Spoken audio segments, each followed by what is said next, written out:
அண்மை செய்தியை பார்த்து வருகிறோம். நாடு முழுவதும் பெட்ரோல் டீசல் விலையை அதிரடியாக எண்ணெய் நிறுவனங்கள் உயர்த்தியிருக்கிறது. நாடு முழுவதும் பெட்ரோல் மற்றும் டீசல் விலையை அதிரடியாக எண்ணெய் நிறுவனங்கள் உயர்த்தியிருக்கிறது. அமெரிக்கா மற்றும் ஈரான் போர் காரணமாக ஏற்பட்ட கச்சா எண்ணெய் தட்டுப்பாட்டால் பெட்ரோல் டீசல் விலையானது உயர்ந்திருக்கிறது. இதுகுறித்து எமது செய்தியாளர் சல்மான் நேரலையில் வழங்கும் தகவலை கேட்கலாம். வணக்கம் சல்மான், தற்போது அமெரிக்கா ஈரான் போர் காரணமாக கச்சா எண்ணெயில் தட்டுப்பாட்டு ஏற்பட்டிருக்கிறது. இதன் எதிரொலி என்னவாக இருக்கிறது, விரிவாக சொல்லுங்க. அமெரிக்க, ஈரான் மற்றும் மேற்காசிய நாடுகளுடைய போர் பதற்றம் காரணமாக தொடர்ந்து போர் நடைபெற்றுக் கொண்டிருக்கக்கூடிய ஒரு சூழலில்தான் நாளுக்கு நாள் இந்த பெட்ரோல் டீசல் தட்டுப்பாடு தொடர்ச்சியாக நிலவும் என்ற ஒரு அச்சம் ஏற்பட்டது. இந்த நிலையில்தான் தொடர்ந்து பெட்ரோல் டீசல் கிடைக்கப்பட்டாலும் கூட தற்போது நீண்ட நாட்களுக்கு பிறகாக பெட்ரோல் மற்றும் டீசலின் விலையானது உயர்ந்திருக்கிறது.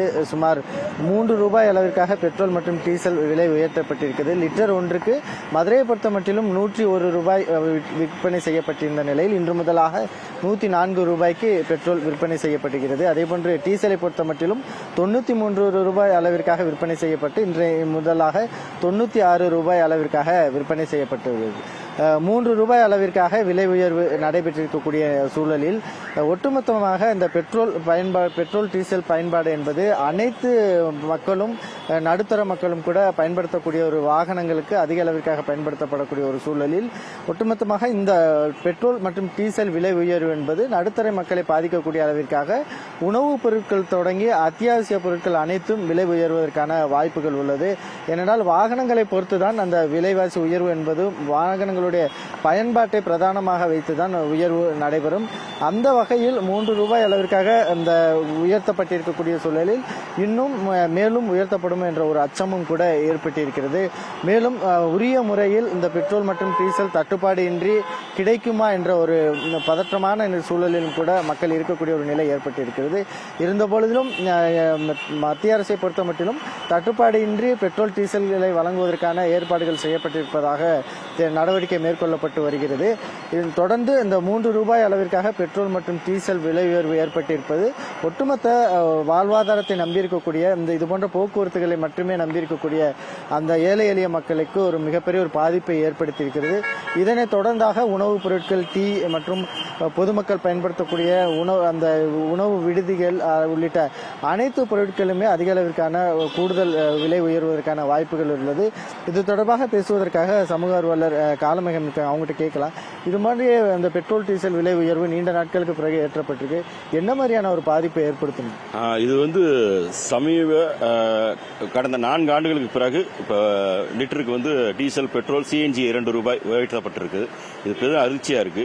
இது என்னன்னா தங்கமை தொடர்ந்துடக்கூடாதுன்ற எல்லோருடைய அச்சமா இருக்கு. ஏன்னா கடந்த காலங்களில் பாத்தீங்கன்னா டெய்லி இன்னைக்கு தங்க ரேட்டு எப்படி போடுறாங்களோ அந்த மாதிரி டெய்லி பெட்ரோல் ரேட்டு அறிவிச்சுட்டே இருந்தாங்க. ஒரு நாளைக்கு 2 ரூபாய் ஏறிச்சு, 50 பைசா ஏறிச்சு, அந்த மாதிரி கூட்டி 150 ரூபாய் கொண்டு போயிடக்கூடாதுன்ற ஒரு பயம் இருக்கு. அதுவும் இல்லாம இன்னைக்கு நீரின்றி உழையாது அமையன்ற மாதிரி இன்னைக்கு வாகனம்ல பெட்ரோல் இல்லாம வண்டி ஓட்ட முடியாத நிலைமைக்கு இன்னைக்கு நிலைமை வந்துருச்சு. ஏன்னா டிரான்ஸ்போர்ட் இல்லாம இன்னைக்கு எதுவுமே கிடையாது. அதே மாதிரி இவி வெஹிக்கிளுக்கான பெசிலிட்டிஸ் எங்கேயுமே கிடையாது. பிரதமர் சொல்லிடுறாரு இவி வெஹிக்கிள் எல்லாமே யூஸ் பண்ணுங்க, எலக்ட்ரிக் வண்டிகள் யூஸ் பண்ணுங்க. அதுக்கான பெசிலிட்டிஸ் எங்கேயுமே எங்கேயாவது பிரேக் டவுன்னா எங்க நடுக்காட்ட போய் யார் பாக்குறது என்ன?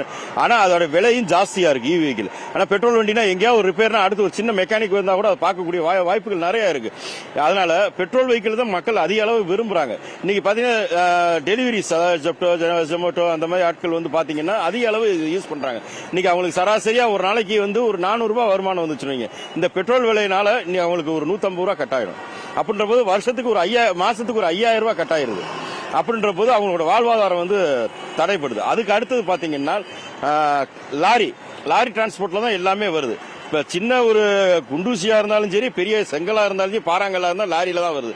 அப்படின்ற போது அந்த விலைய ஏற்றம் கட்டாயம் ஜாஸ்தியாகத்தான் செய்யும். இப்ப 1 ரூபாய் விற்கக்கூடிய ஒரு குண்டூசி இப்ப அடுத்து பாத்தீங்கன்னா 1 ரூபாய் 15 பைசா ஆகும்.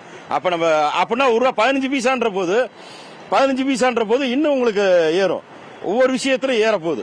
நமக்கு. அதனால இதை வந்து மத்திய அரசு கட்டுக்குள் கொண்டு வரணும். அதே மாதிரி தமிழக முதலமைச்சருக்கு ஒரு முக்கியமான வேண்டுகோள், கடந்த ஆட்சி மு.க. ஸ்டாலின் பதவியேற்ற போது ஒரு ஏற்கனவே சொல்லியிருந்தார், லிட்டருக்கு வந்து 3 ரூபாய் நான் குறைப்பேன் அப்படின்னு சொல்லியிருந்தார். டீசல் குறைக்கல, பெட்ரோல் குறைப்பேன்னு சொல்லியிருந்தாரு. தயவுசெய்து கரிசனை பண்ணி மறுபரிசீலனை தயவுசெய்து செய்யணும் மத்திய அரசு. மாநில அரசு செஸ் வரியை குறைக்கணும் கட்டாயமா. ஒரு 2 ரூபாயாவது குறைச்சு பொதுமக்களுடைய நலனை கருத்தில் கொண்டு குறைச்சாருன்னா சிறப்பா இருக்கும்ன்றதுதான் என் சமூக ஆர்வலருடைய கோரிக்கையா இருக்கு. தொடர்ச்சியாக இந்த பெட்ரோல் டீசல் விலையை பொறுத்த மட்டிலும் சாதாரணமாக இருக்கக்கூடிய ஒவ்வொரு வாகன ஓட்டிகளுக்கும் மிகப்பெரிய பாதிப்பை ஏற்படுத்தியிருக்கக்கூடிய நிலையில் தற்பொழுது ஆட்டோ ஓட்டுநர் இருக்காங்க. இப்போ 3 ரூபாய் அளவுக்கு இந்த பெட்ரோல் விலை உயர்ந்திருக்கு. அது எவ்வளவு பாதிப்பை ஏற்படுத்தும்?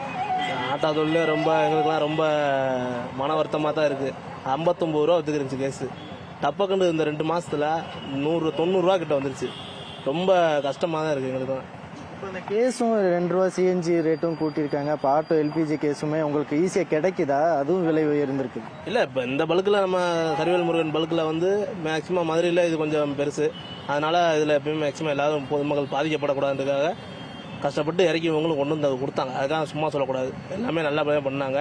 மதுரையில் கொஞ்சம் தட்டுப்பாடு இருந்துச்சு, ஏன்னா எங்கேயுமே கிடைக்காம இந்த ஒரு பல்கில் தான் கிடச்சிக்கிட்டு இருந்துச்சு. அந்த பெட்ரோல் டீசல்லாம் விலை உயர்ந்திருக்கு. அது எவ்வளவு பாதிப்பை ஏற்படுத்தும் நினைக்கிறீங்க பொதுவாக மற்ற மக்கள்? பாதிக்கப்படுதா சார்? நாங்கள் வந்து இப்போ நாங்களாம் கிராமத்தில் இருக்கோம். ஒரு பெட்ரோல் பல்க் ஏறி வரணும்னா 4-5 கிலோமீட்டர் ஏறி தான் வரணும். அப்போ நாங்கள் என்ன செய்வோம், ஒரு ஆத்திர அவசரத்துக்கு மொத்தமாக தான் போட்டு வைக்கிற மாதிரி தான் எங்களுக்கு சூழ்நிலை இருக்குது. அப்போ இவ்வளோ 103 ரூபான்ற போது ரொம்ப கஷ்டமாக தான் இருக்குது. 70 ரூபா 80 ரூபா வந்து கொஞ்சம் ஒரு 6-7-8 வருஷம் முன்னாடி உங்களுக்கே தெரியும். அப்போ எங்கள் அப்பா காலத்துலலாம் ரொம்ப கம்மியாக தான் வந்துச்சு. இப்போ காலங்களாக இருந்தால் ஒரு நார்மலாக ஒரு பட்ஜெட் வைங்க. அதுக்காக எல்லாத்தையும் குறை சொல்ல விரும்பல.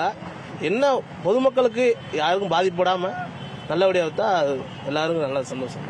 நிச்சயமாகவே ஒவ்வொரு பொதுமக்கள் மற்றும் வாகன ஓட்டிகளுடைய கோரிக்கை என்பது இதுபோன்று ஒரே நேரத்தில் 3 ரூபாய் அளவிற்கு விலை உயர்த்தப்படுவது என்பது அவர்களுடைய வாழ்வாதாரத்தை மிகப்பெரிய ஒரு கேள்விக்குறியாக்கக்கூடிய ஒரு நிலை ஏற்பட்டிருக்கிறது. அதே போன்று பெட்ரோல் டீசல் ஒருபுறம் விலை உயர்ந்தாலும் கூட ஆட்டோ கேஸ், அதே போன்று சிஎன்ஜி போன்ற கேஸ்களுடைய விலையும் உயர்ந்திருப்பதாக ஆட்டோ ஓட்டுநர்கள் தெரிவிக்கிறார்கள். எனவே இதுபோன்ற அத்தியாவசியமான பொருட்களுடைய விலையை குறைப்பதற்கான நடவடிக்கைகள் மேற்கொள்ள வேண்டும். மாநில அரசும் இதுபோன்ற செஸ் வரி உள்ளிட்டவைகளை குறித்து அவர்களுக்கான பொதுமக்களுக்கான தேவையை நிறைவேற்ற வேண்டும் என்ற ஒரு கோரிக்கையும் கூட எழுந்திருக்கிறது. நேரலையில் இணைந்து தகவல்களை பகிர்ந்தமைக்கு நன்றி சல்மான்.